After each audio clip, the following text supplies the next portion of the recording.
Namaste.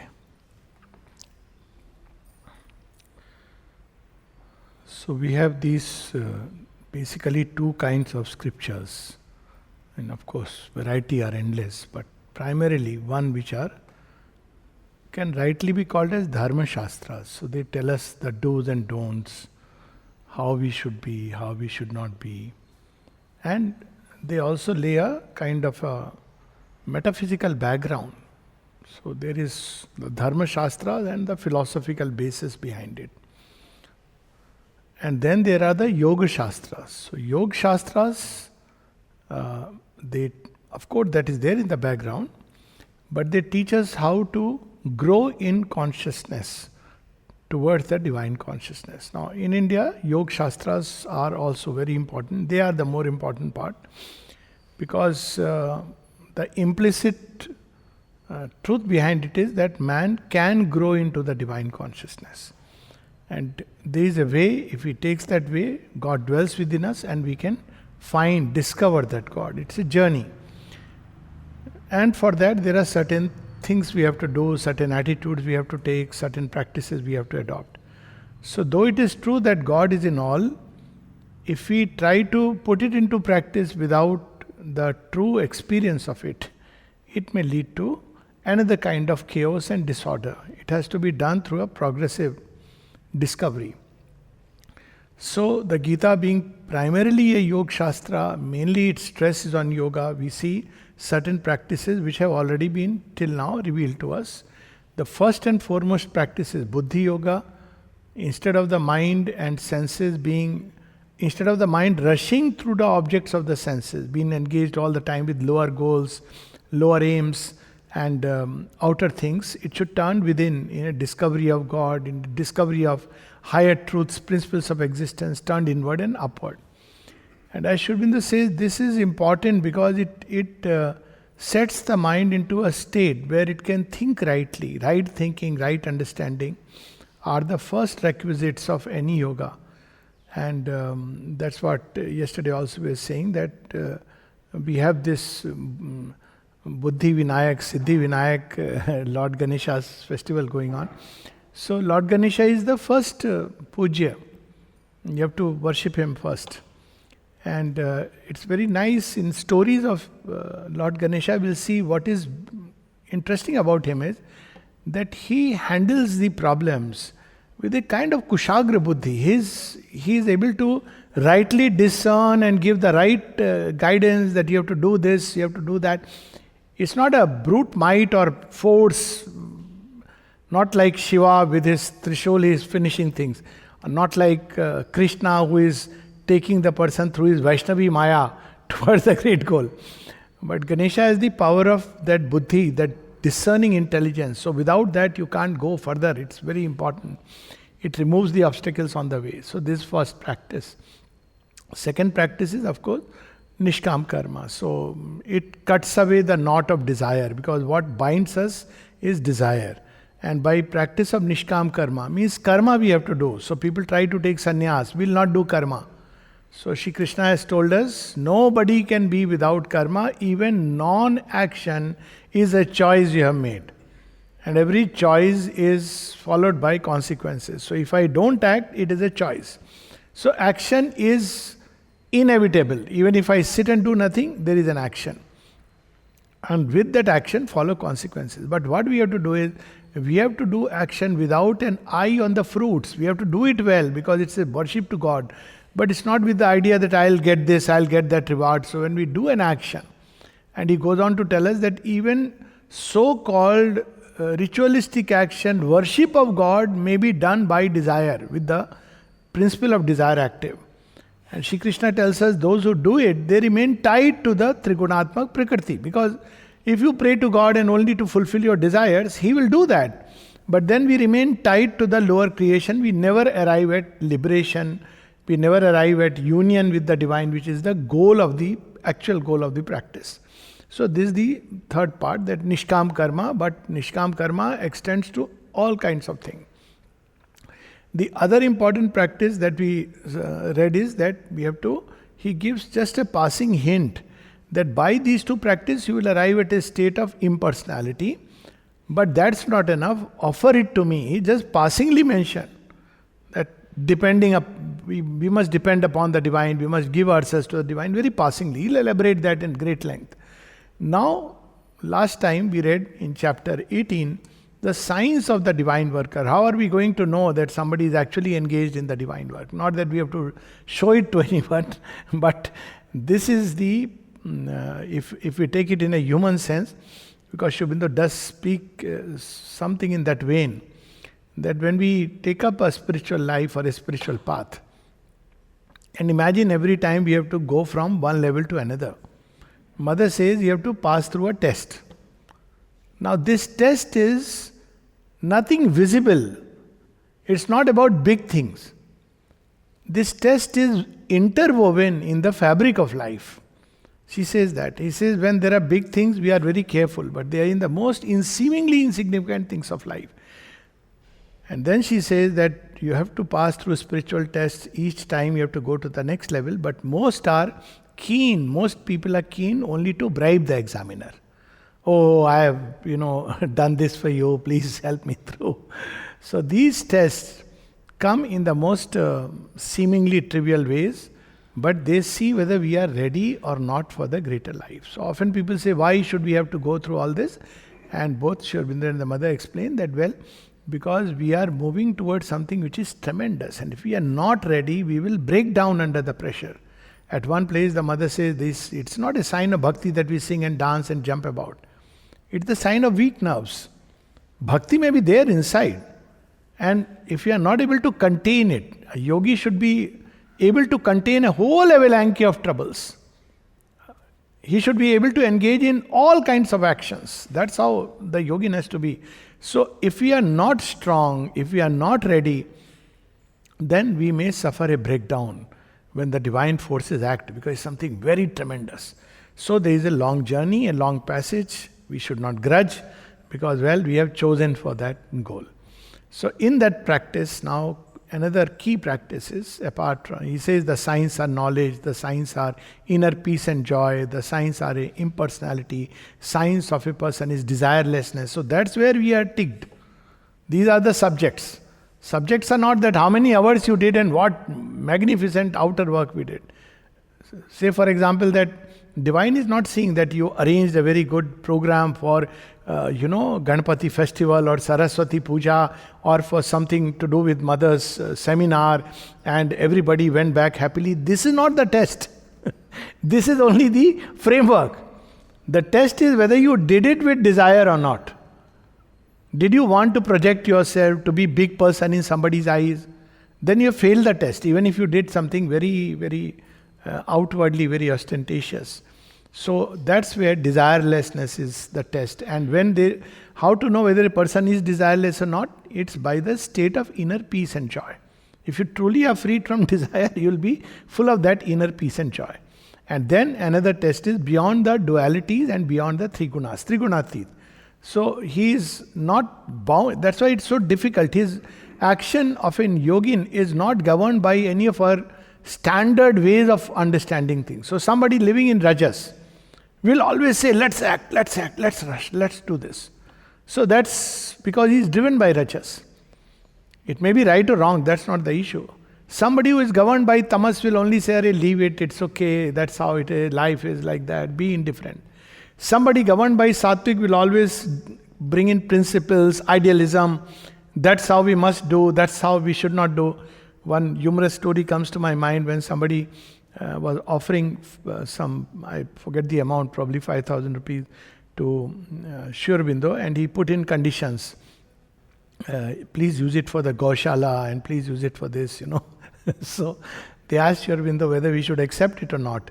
Sri Aurobindo said, accept the check, reject the conditions. So that was his way. That you don't have to show that, see, I am being very idealistic. It's like you need that, like Yagnaval going to Janak Sabha and he's saying, I take the cows. So people said, are you a Brahmagyani? No, I am not claiming that. But I need the cows for the ashram. As simple as that. Direct. So you're not acting under the impulsion of desire. And the sign is, if there is nothing, it's fine. It's not like you are running, hankering, craving. So you are not disturbed by that. So then comes this state of dvandatit, which is equality. Equality is necessary to break the backbone of the ego. Because ego is like a filter. So what does the ego do? Right from childhood, we develop a sense of self. That's what ego is. Now it's conditioning from society, from what I have learned, my habits, customs. It's a formation, it's a temporary structure. Now based on that, I judge people, situations, things. So I see some person, and based on all my conditionings and associations and identification and habits, I react, because this is my comfort zone. Ego makes comfort zones. So for instance, if I am living in a cold country, and if I come to a hot country, and I'm very much troubled, and that's why one of the things which passes unnoticed is that, look at it, how mother would have lived here. See, she's come from France, and she's come to an extremely tropical climate. She doesn't say a word about it. But just imagine, France, then she goes to Tokyo and Kyoto in Japan, another extreme other side, then she comes to France, to India, Pondicherry of all the places. Not once does she say, I think, can I go to Himalayas, can I just, have a little fresh air in France? Doesn't. I mean, if nothing else, when I see this, I feel, here is the sign of a yogi of yogins. She doesn't say anything. She doesn't even write in her memoirs that it was so difficult to come to India, because it's not easy, everything is different, smells are different, tastes are different, tendencies, habits, everything is different. But no word. So that is called equality. So we have these two words first, equality and equanimity. So equanimity is the calm state of mind which is a result of practice of equality. Somebody who practices equality will automatically develop equanimity. Equanimity is an inner state. So that's a calm, tranquil mind which is undisturbed. So equanimity means a state of undisturbed mind. Equality is the practice, the attitudes we have to adopt towards people, events, circumstances, things, to grow in equanimity. So equanimity is what we grow into when we practice equality. And this equality has to be practiced at three basic levels. So there is the level of physical world where there are changes, heat, cold, all kinds of weather changes, extreme climates. We go to different places, food changes, all these habits change. So we have to practice equality. Meaning thereby, if these things come, we don't have to get troubled. Of course, it doesn't mean that we mix khichdi and rasgulla and have it. No. But if we are given, khichdi is nice, not that. But if we are given khichdi, we accept it with joy, but gratitude. If we are given nice, elaborate meal, we accept it with joy and gratitude. We don't have this that, oh no, now I am a pure vegan. I want only vegan diet. Or I am only this or that. Nothing wrong in being a vegan. I'm just saying that all these conditionings, habits lenses through which we, and sometimes we put everybody into discomfort because I have a certain kind of choice that I'll not eat certain plants which are grown below. There may be a logic to it. I'm not talking of that. But equality is that, these differences in the outward food, situation, etc., if we have to grow into the greater being, then we have to be free from that. Then there is equality at the level of emotions. So at the level of emotions, it means naturally we have a preference for those who are our own. So we see how Arjun is deviating from equality. He is not able to do the dharma of the Kshatriya. Why? Because he says, these are my own people. How can I hurt them? How can I shoot arrows? So this is inequality. Why? Because he is favoring some. And it can go to extreme extents. For instance, if you speak in the language you have grown up with, if you say in Bengali, Kemun acho, oh, he is my. So you allow an excess. Whereas if you speak in some other languages, you don't feel connected. Now these are all signs of inequality. Dress sense, all these, our emotions, our life impulse, it reacts and it's woven in the fabric of ego. And then there is equality in the mind, where there may be contrary ideas. Now, when somebody has a contrary idea, he becomes my enemy, I begin to hate him. Now, I have to act according to my truth, but that doesn't mean I have to bring in hatred, I have to bring in all these reactions. He has his own limitations, he has his own thinking, and he has the right to think the way he is thinking. So that's how free speech and your action, they get reconciled. It doesn't mean that equality doesn't mean that I just let things happen the way they are happening. That is indifference. So there are many shades of equality which Sri Aurobindo, like a divine surgeon, shows us that look here, this is mistaken for equality. So that first thing which he says is mistaken for equality is tamasic indifference.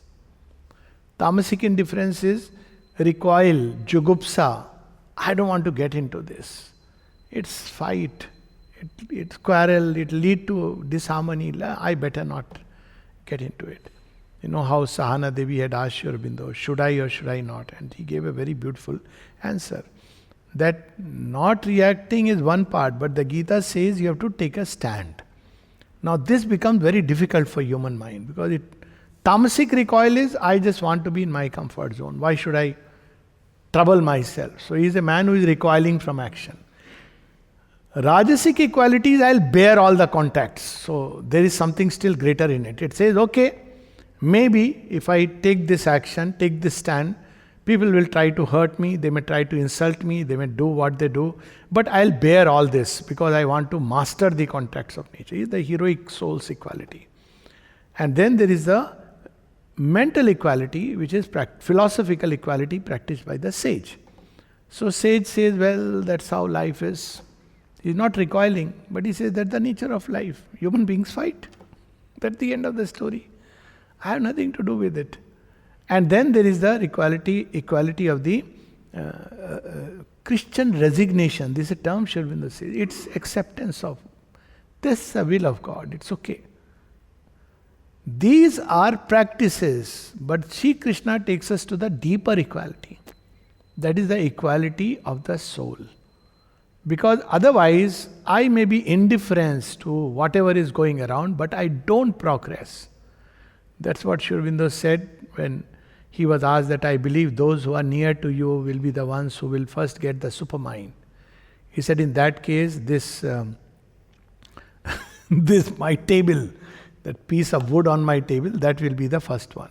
He was pointed out. This tamasic indifference, jugupsa, shrinking from battle, shrinking from life, this doesn't lead us anywhere. And sometimes this tamasic may be mixed with rajasic, meaning thereby I am disappointed. I tried, but see what is the use. So again, rajo tamasic, but with a strong strain of tamas. So he says this usually doesn't help, though sometimes this can be taken up by the master and turned into something very powerful, like in the case of Arjuna. Arjuna is also recoiling in a state of tamorajasic. There are people who form this idea, human beings are bad, no, human relationships end up badly, so I'll not talk to anyone. These are all tamasic ways. It doesn't help much. The second part could be primarily rajasic.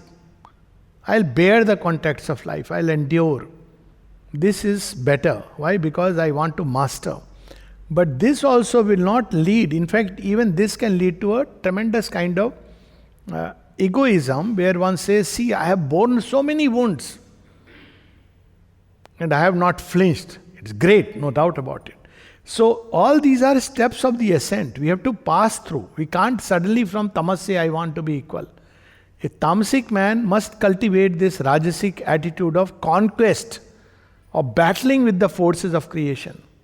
And then there is the sattvic. This here again, if I just assume this attitude, that's how life is, it doesn't help me. But the deeper spiritual equality comes from this idea that I have to realize that great goal, become one with the divine. And then he may take it that till I have achieved that goal, these things may end up distracting me. I am seeking these pleasures which are going to be endless. So there is a philosophical aspect, but he is turning it into something deeper. A pure philosopher will say, well, that's the nature of life, end of story. But the seeker after God will say, that's the nature of life, but there is something greater and higher. towards which I am going, so I should not get so much involved into these things because there is something much greater. After I realize the divine, I'll see what next is to be done. So this is the background of this chapter. It's a very beautiful practice, fundamental practice in fact. And people often say these are difficult things. This is difficult. No practice is easy. And rather, Sri Aurobindo at one place says something very interesting. Like another thing which he has practiced, he has brought in is of sacrifice. That yajna. So he says that, well, people often say it is all difficult. He says, yes, but straining after desire to achieve something you desire is also very difficult. Try doing it.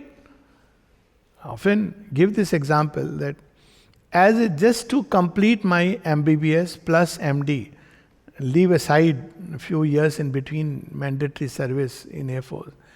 So by the time I completed it, from 60, 28, 29 years. Okay, this whole education process. Now I have the stamp to write all kinds of things. So look at it, 29 years. But if that time, of course this is a process as I said, half the time you can realize the divine. So people, it just because we somewhere habitually bound by this idea, no, this is comfortable because we are used to it. So when we are told that, we have to practice equanimity, one says, oh, that means I have to leave Rasgulla, I have to leave my tea, I have to leave my favorite hotspot. But we don't know, it is not a question of leaving it because we will begin to live in that felicity and delight of the divine. When Rasgulla will taste 100 times sweeter,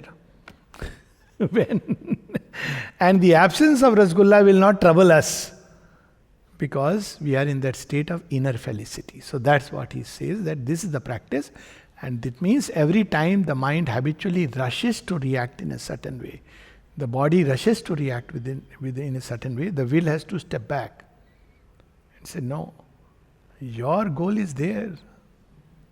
Why are you getting distracted? This is not your goal. To remind yourself. That's why one of the practices that the Upanishad gives is Smriti. Even the Gita says Smriti Labdha. He regained the memory. It also says Smriti Nasha. When we are angry, we lose the memory of the self. Who am I? Later on we repent. So that Smriti, that there is something greater, higher. Remember and offer. So that we don't get too much. It doesn't happen in one go, but at least we remember it. So with this we enter into chapter 19, equality. So equality is necessary in karma yoga, especially because we have to act with the world. The typical Gyan yogi doesn't need it. He is absorbed in finding the divine inside. He cuts away his relation with the world. He takes sannyas. He doesn't need equality. The bhakta doesn't need to practice equality. For him is God within and in his temple is enough. But the karma yogin and the integral yogin have no choice. We have to have equality because the divine action cannot pour through an unequal state. It will always be deviated, deflected. It will be deviated towards egoistic ends. Like there was this person who was asked to collect money for Sri Aurobindo. Or perhaps he himself declared that I am collecting money for Sri. A lot of people gave him. Why? Because, it was known that Sri Aurobindo would give him long interviews. So people knew this. This word had spread and he himself said, 45 minutes I spent with him. Oh my God, those were not the days of picture. That see, I am known to this prime minister or president. So people gave him money and he ran away. He was a scoundrel. So people asked Sri Aurobindo. He said, but why did you give him? I have not authorized him. He says, no, but we thought that because you have spent 45 minutes, he must be someone very special. He says, don't you know that even asuras are special to the divine? And some of the great disciples are great asuras. Sri Aurobindo's words. He said, how have you drawn this conclusion? See, this is how the unequal mind goes into disturbance. Oh, mother smiled to someone longer. Oh, mother touched a little longer time. She gave less time to me. Maybe she's angry with me. All these come because there is inequality, their preference, the lack of surrender. So, Sri Aurobindo at pains. But what equality is classic example is Sri Aurobindo waiting for his meal. Mother brings it. Today we were eating it. She brings the meal and she is, with the knife, she is going to probably slice the bread, and she used to go often in trance, and we don't know when it will. So she has gone into trance with the knife and the hand hanging. This is a very common thing which used to happen. And Sri Aurobindo is sitting quietly like a child. Then he is smiling. Sometimes he would do a little, that's it. And we don't know when she will come back. Suddenly she'll come, oh, I got, then she will quickly, and he is just smiling. Once he went with lot of papers, letters to be signed, and suddenly she walked in the trance in the room, and when she kept the paper, she was gone. And Sri Aurobindo is sitting. After a long time, she comes back. He says, oh, I suppose we have to rush through. And Sri Aurobindo says, I think we have spent already a lot of time, very gently. Like a child, undisturbed. He is not asking anything, not saying anything. This is equality. So Krishna in the Gita, page 189, says that none is dear to him, none hated. To all he is equal in spirit, yet is the God lover, the special receiver of his grace. Now here why equality is needed? So that we can direct, the divine can direct his powers in the right way toward the right sources.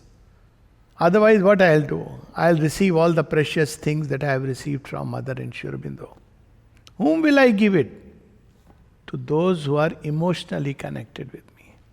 That's not how they are meant to be done. People do this simply because they are receiving from the divine. We are like trustees. They are meant for the divine work. But that's how, and so many do it. So this because of the inequality. So Sri Krishna, what is his basis? That the devotee is dear to him. He is not saying, ultimately my son and in fact, his own grandson or his own son becomes the cause for the finishing of the Yadav dynasty, Sambh. And he doesn't spare him. Oh, bichara, ladke log hain, but boys are boys. No. So that's where he says, devotee is dear to me. But he hates nobody. It is not like he will not receive the sinner. He will receive, give to all an equal hearing, act there. But the devotee will be a special recipient of his grace. Because the relation he has created is different, and the one impartial Lord of all yet meets each soul according to its way of approach to him.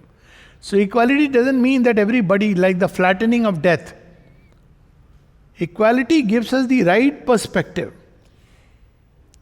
Because people have a different temperament. It doesn't tell everybody a standardized formula that wake up at 3 o'clock in the morning and do this sadhana.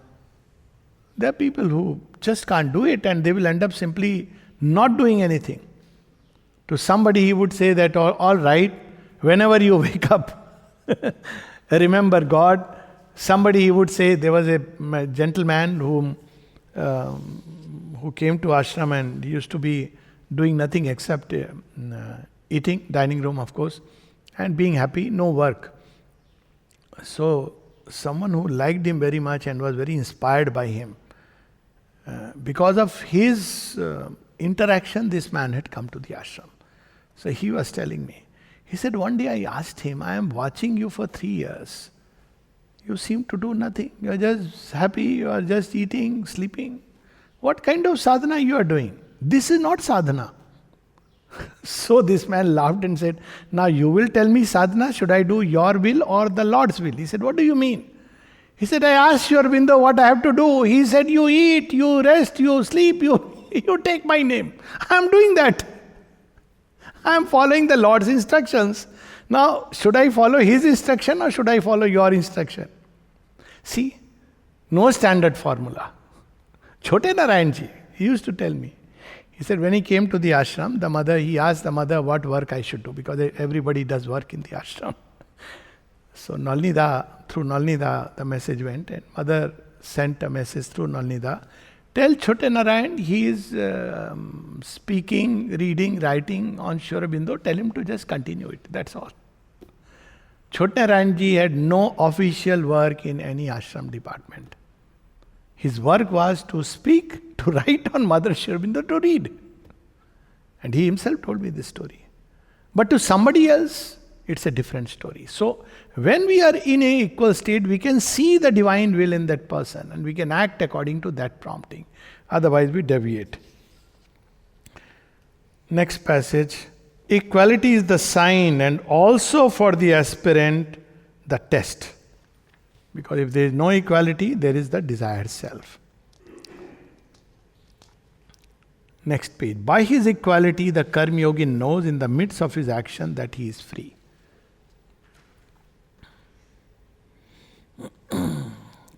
Then we have those different methods. One of them, Sri Aurobindo uses the word udasin. Udasin is that indifferent, high intellectual indifference. It doesn't matter what he is.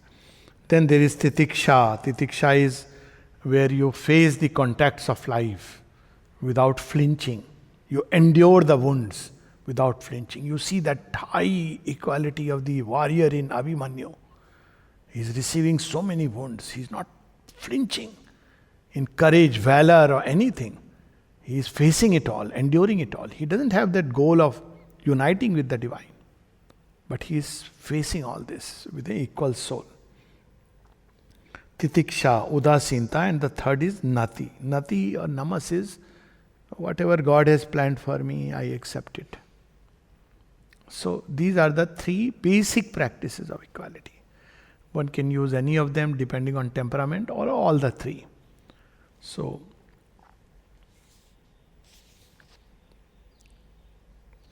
okay. So we'll come to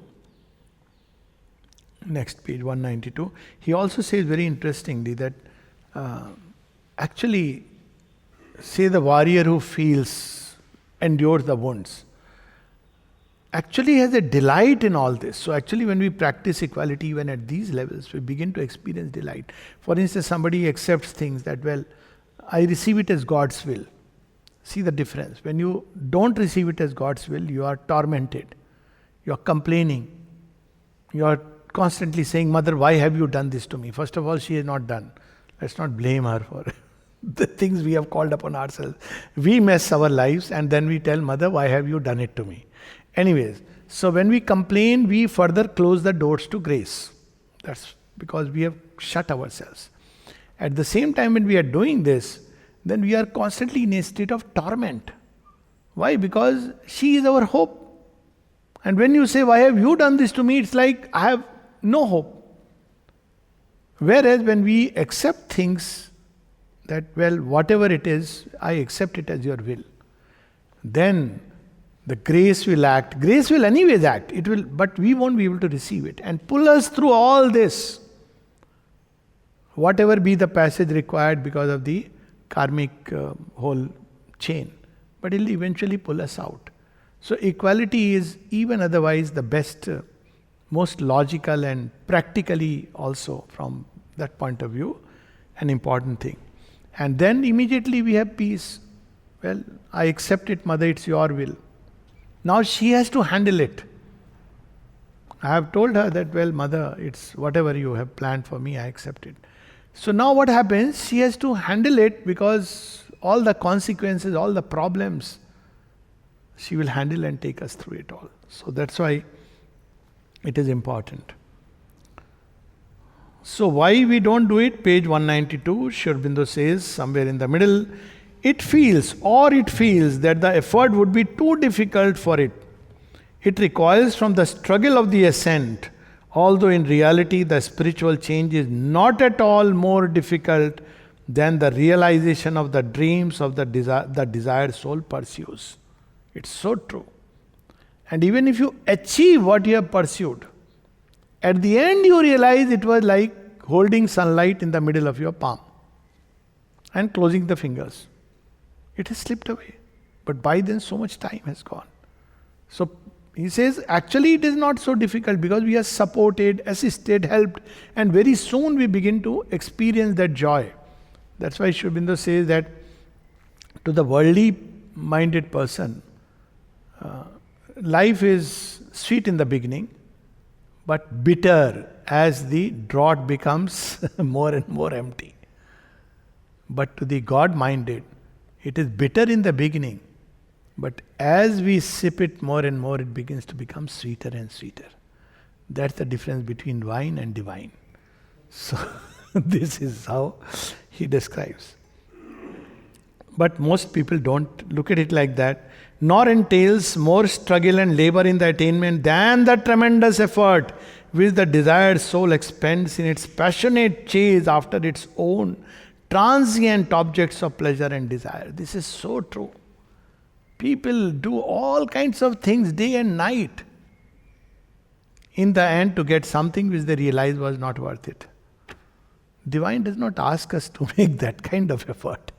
All that he says, remember me. As Sri Aurobindo says, time to time, breathe your prayer, sit quietly, aspire, seek the divine, ask for his grace. Such beautiful things. He's not saying you must undertake this journey, you must, throw away all your money, you must deliberately sleep on a bed of nails. None of this he's saying. All that he's saying is if you get a nice bed, take it with gratitude. But one day any day, number of days, if you have to sleep on the floor, be grateful for that also. That's all he's saying. So he's telling us that even from practical point of view, the true cause of its unwillingness is that it is asked to rise above its own atmosphere and breathe a rarer and purer air of life, whose bliss and power it cannot realize and hardly even conceives as real, while the joy of this lower turbid nature is to it the one thing familiar and palpable.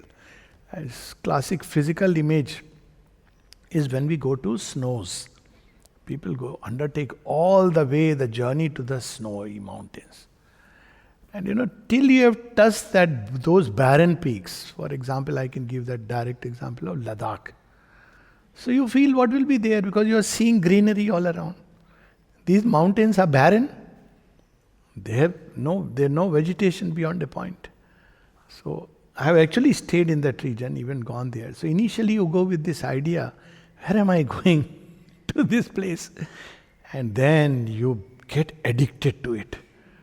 That beauty of barrenness, and when you climb to the snowy peaks, it's like unimaginable. There are no colors. White, signless purity and the joy you feel because all other kinds of disturbances are gone. Of course, human mind will say, but my mobile is not working, signal is not coming. But after coming from that, it takes time to enjoy this play of colors. So this is just an example that we are not accustomed to breathe that air. And just at the physical level we can. Or vast stretches of sand. This is a prayer of the mother. Why people used to withdraw. Vast stretches of sand. There is nothing, no contour. And yet the deep silence and peace which can come inside. So, we are not used to it. That's why But if we rest eternally, okay, few lines after that. Nor is this lower satisfaction in itself a thing evil and unprofitable. Sri Aurobindo is not saying running after these transient things is evil. It is rather the condition for the upward evolution of a human nature out of the tamasic ignorance and inertia, to which its material being is most subject. It is the Rajasic stage of the graded ascent of man toward the supreme self-knowledge, power and bliss. So, from tamas you need this. Run after these pleasures. If you say after God, tamasic man will say wonderful. I will join the ashram, rest, content, everything is provided for. But no inner effort. So rajas is required. Running after this world, chasing the flowers that are scentless. So that's how it is required. Then we appreciate the real flower. But if we rest eternally on this plane, the Madhyama Gati of the Gita, our ascent remains unfinished, the evolution of the soul incomplete. So that's what he is explaining to us, not because evil, bad, but simply because if you do it all the time and ultimately you will miss the real something much higher that is planned for you. Then of course page 193, somewhere in the middle, the beginning of equality may be sattvic, rajasic or tamasic, and we have already spoken about it. It may be purely tamasic, the heavy equability of a vital temperament rendered inertly irresponsive to the shocks of existence by a sort of dull insensibility and desirous of the joy of life. This one kind of equality. There is no joy of life. So you don't react to anything. Now that Sophocles' face, tragic face, is not the height of spiritual well-being, because it's ananda towards which we are going. But tamasic is like that. Old time, if you go still, I don't know how Bihar is now. Bihar, Assam, you'll find it, used to find it. See, you ask in the afternoon any person, the man is happy with his mach bhat. In Bihar, you get down on the station, it used to be, if by misfortune your train has come at 1 o'clock, you tell, Bhaiya, take me to home. He is just sitting in the rickshaw, but he'll say no. Why?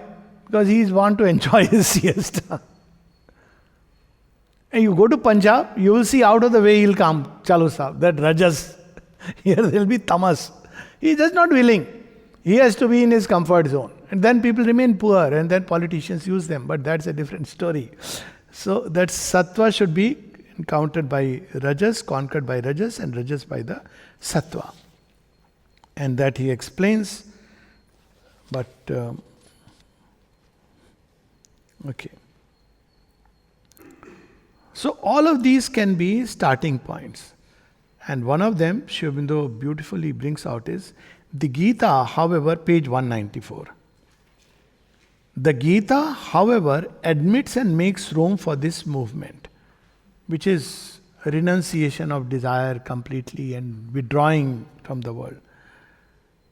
It allows as a recoiling starting point the perception of the defects of the world existence. Even sattvic person sees birth and disease and death and old age and sorrow, the historic starting point of the Buddha, Janma Mrityu Jara Vyadhi Dukkha Doshanudarshanam. You see this world and you say, again, Sri Krishna also says at one place, Anityam Masukham Lokam Imam Lokam Prapya Bhajaswamam. This transient suffering world. It can be a starting point. But a greater is, thus is the world, this must be conquered. That's the second level already. So,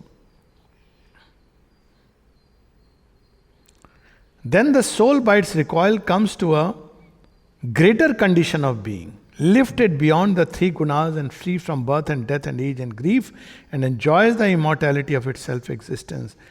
Janma mrityu jara dukkher vimukto amritam ashnute. The tamasic unwillingness to accept the pain and effort of life is indeed by itself a weakening and degrading thing. And in this lies the danger of preaching to all alike the gospel of asceticism and world disgust. That it puts the stamp of a tamasic weakness and shrinking on unfit souls, confuses their understanding, buddhi bhedam janayet, diminishes the sustained aspiration, the confidence in living, the power of effort which the soul of man needs for its salutary, its necessary rajasic struggle to master its environment, without really opening to it, for it is yet incapable of that, a higher goal, a greater endeavor, a mightier victory. So if we look at India's glorious past, you see these two ages, three ages rather. One is Vikramaditya, the age of Kalidas. That time it's wonderful. Then you see Chandragupta Maurya, it's actually regarded as the golden age. Then you see King Ashoka, the conqueror. But see what happened to King Ashoka and Chandragupta Maurya. Chandragupta Maurya accepted Buddhism. And Ashoka also accepted Buddhism. And see how these mighty kings, warriors, and slowly, because of their deeds, though great beings, you see later on all the armies march, because it weakened the whole impulse of the race. People started running away from life. So while it may be okay for a Buddha to walk into the forest because he is moved by Buddha is a master, heroic soul who conquered desire and ego. But Buddhism, as it is practiced, countless people accept it, adopt it, and they may take it as a way of escape from the challenges of life. So this is where the danger lies, that it creates a buddhi bhed, it confuses and bewilders the intelligence. So Shri Krishna cautions us.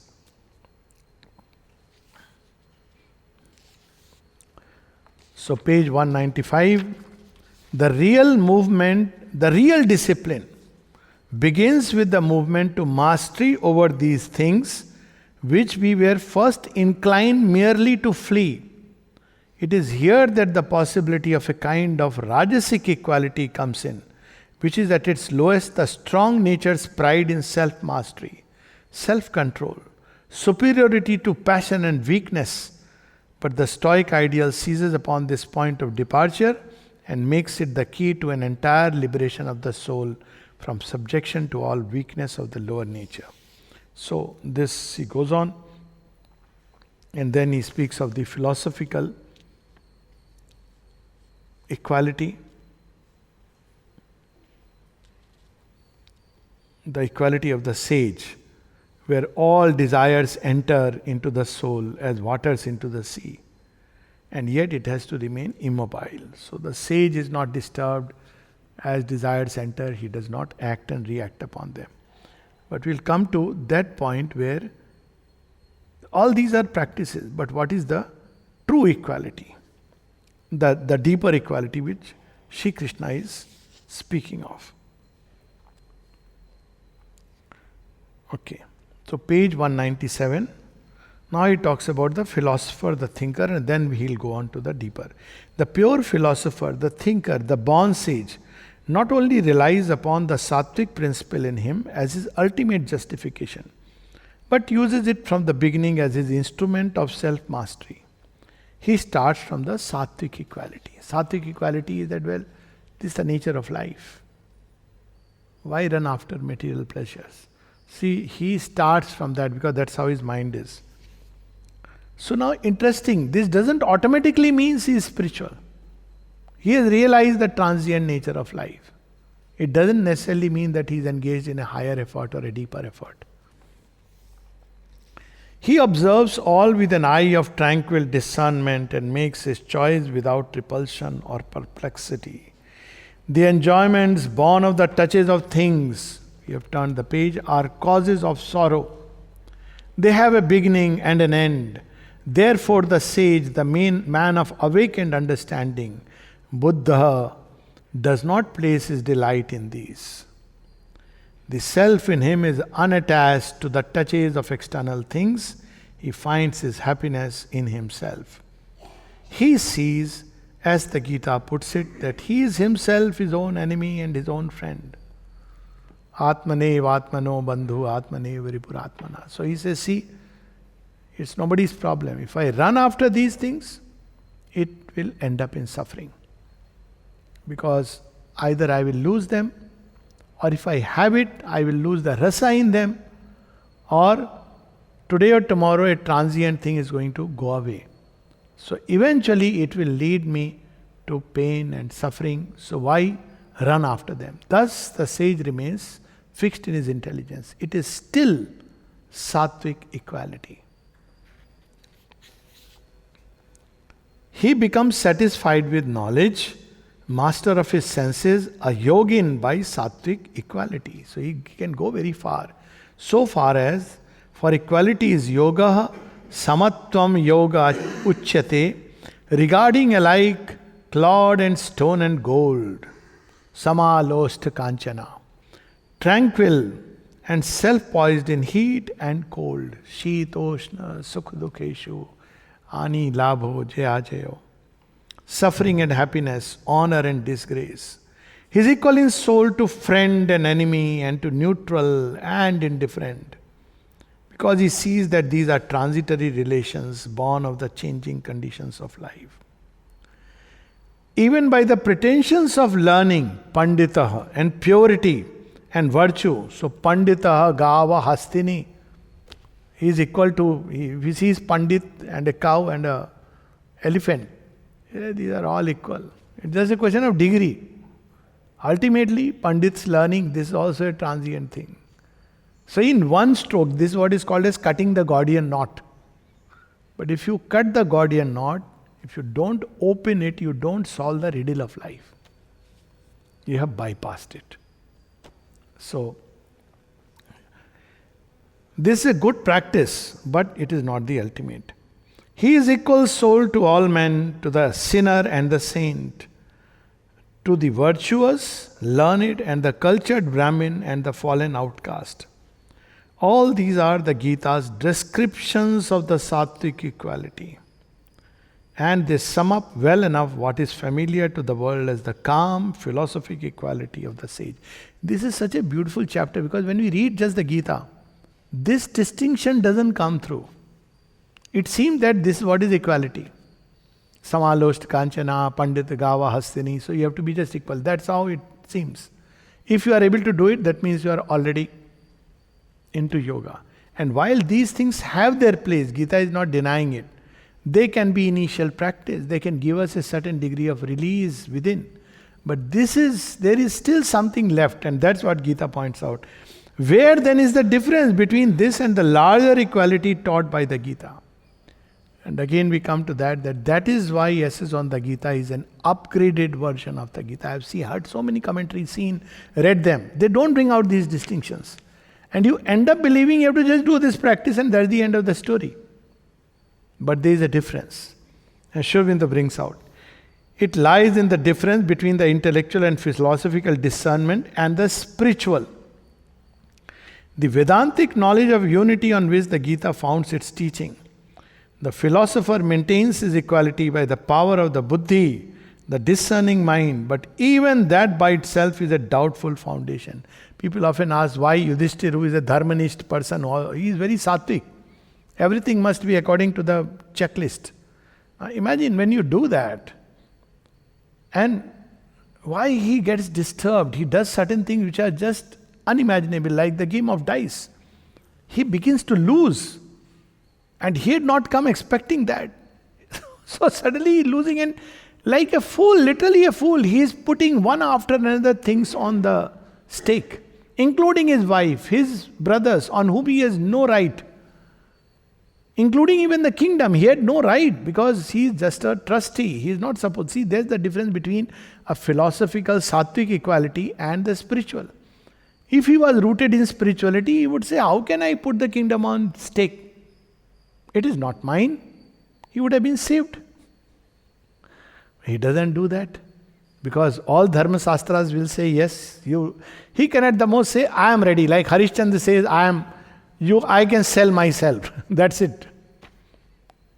But he doesn't sell his wife. She has to look for a job somewhere and she does it. That's a different story. He says, I can put myself because this is within my limits and jurisdiction. But Yudhishthira makes a mistake, because the foundation of sattvic equality can make a mistake here. So he says it's a doubtful foundation. For though master of himself on the whole by a constant attention or an acquired habit of mind, in reality he is not free from his lower nature. And it does actually assert itself in many ways and may at any moment take a violent revenge for its rejection and suppression. So when he goes to the one, he is very unhappy. He realizes what a big mistake I have done, blunder. Now he is filled with guilt. But thanks to his guilt, we have the story of Savitri. Because he goes to Rishi Markandeya and says, has anybody suffered like Draupadi? Such a good princess. She has been so good in every way. But she has suffered. Do you know anybody, O sage, who has suffered like her and has been as good as her? He says, yes, I know one. In far back times, there was one who not only suffered but conquered. And then the story of Savitri rolls out. So that is the difference. See, again we see Savitri's mastery is very different. It's a spiritual mastery. That's why repeatedly in Savitri she says, you think that it just because it's my Satyavan that I am running after? No. My love is not a hunger of the heart. My love is not a craving of the flesh. She clarifies. He says, it's not based on anything of this kind. It's the will of God and we are wedded together for a greater work. For that I claim Satyavan. Otherwise I can also walk with him. That's not the issue. So that is the difference between the Sattvic equality. Sattvic equality will say, Satyavan is gone. He never was mine. All is transient in this transient world. Sattvic equality will tell Rama, it's okay. Janki has gone. Sattvic equality will tell Krishna, see Yudhishthir, I think you shouldn't fight, it's not a good thing. And fight after what? After a kingdom? Perishable stuff? Whatever happened has been good. Nati. We read, no? Submission of the resignation to God's will. Okay, so that's how destiny has given me. He would tell Yudhishthir, it's okay, you have good in-laws, both Drupad and, Panchal Desh and now Virat also. So both of you can settle down here. Maybe you can take a few. What do you need? You just need a bed to sleep. Food is also available in plenty. Kichak has gone. You will inherit the kingdom. That's how he could have done. But he says no. That is the difference. But spiritual equality helps us to tune into the divine will and manifest that. And that's what he brings out at the end. Last line on this page is, even the mind of the wise man who labors for perfection is carried away by the vehement insistence of the senses. So we see even the sages suffering some kind of a fall. Perfect security can only be had by resorting to something higher than the sattvic quality. So we had this example of somebody who was in ashram and went away after 40 years, and Niruddha is asking, sir, even he went away. He said, what do you mean that he went away? He said, he was so calm, so controlled. He says, yes, it was a mental control. Now you see the difference. Mental control gave in one day and he went away. But who stayed? Those who were captured by the love of the mother. See the difference. Mental control for its own sake, for its own joy, that I have mastered my nature. You even begin to look down upon others condescendingly. See, I have such a mastery, this man is running after objects of the senses. And he may even create buddhi bhed by telling others you should have vairagya. That's what Shri Krishna is cautioning us. Don't do that. Let them enjoy their piece of cheese and rasgulla. Time will come for each one. But only sattvic control doesn't help. And this is an actual story. This real correspondence. So, Sri Aurobindo says, all must be consummated by a divine birth into the higher spiritual nature. Page 199, the last paragraph. And the philosophers' equalities, like the stoics, like the world fleeing ascetics, inwardly a lonely freedom, remote and aloof from men. Such people who pursue it, they begin to become remote, aloof, they remain in their own little world. It is helpful, to each his own way. But this is not what Gita is speaking about. At least not as the final. This can be a stage. But what is the final? But the man born to the divine birth, now comes the true basis of equality, has found the divine not only in himself but in all beings. He has realized his unity with all, and his equality is therefore full of sympathy and oneness. He sees all as himself and is not intent on his lonely salvation. That's why lonely salvation is considered as a sattvic illusion. Mother speaks about it as a illusion, and Sri Aurobindo uses the word sattvic illusion, that this world is transient suffering. And therefore we must seek inner freedom, liberation. And you can find it through that persistent practice. But that's an illusion. Last illusion that one has to slay. So the equality is not a even a sattvic illusion, but something deeper. He sees all as himself. He even takes upon himself the burden of their happiness and sorrow, by which he is not himself affected or subjected. Not because it is his problem. People say, is it your problem? No, it's not my problem personally. But it's the problem of creation. How can one rest content? Why is it bothering you? Of course, I am part of this creation. I have chosen to be here, so I should be concerned. This is my work. But you won't get success, doesn't matter. So you see that Rajasic success or failure. I must do the bit purpose that God has put into my heart. Whether I succeed or fail, whether I am a victor or I am defeated, whether all is snatched away from me or a whole kingdom passes into my charge, in both situations I should be equal. But there is neither a jugupsa nor a Rajasic possessiveness, nor a sattvic aloofness, but the fulfillment of the divine will. The perfect sage, the Gita more than once repeats, is ever engaged. Now, who is a true sage here? Is ever engaged with a large equality in doing good to all creatures and makes that his occupation and delight. Sarva bhuta hite rata. How do you recognize a man who is in true equality? He is not just saying all this is transient things. He is ever engaged in doing good to all. Because he sees God in all. He is one in sympathy with all. The perfect yogin, very powerful with this will stop. The perfect yogin is no solitary musing on the self in his ivory tower of spiritual isolation.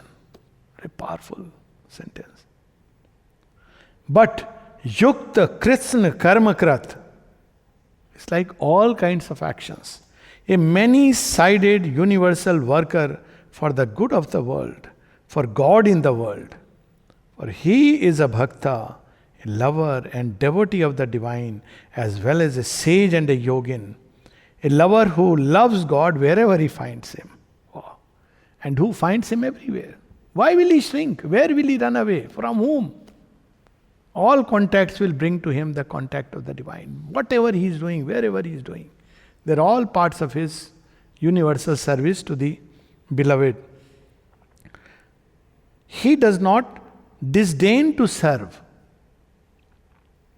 nor does action carry him away from the bliss of union, since all his acts proceed from the one in him, and to the one in all they are directed. The equality of the Gita is a large synthetic equality in which all is lifted up into the integrality of the divine being and the divine nature.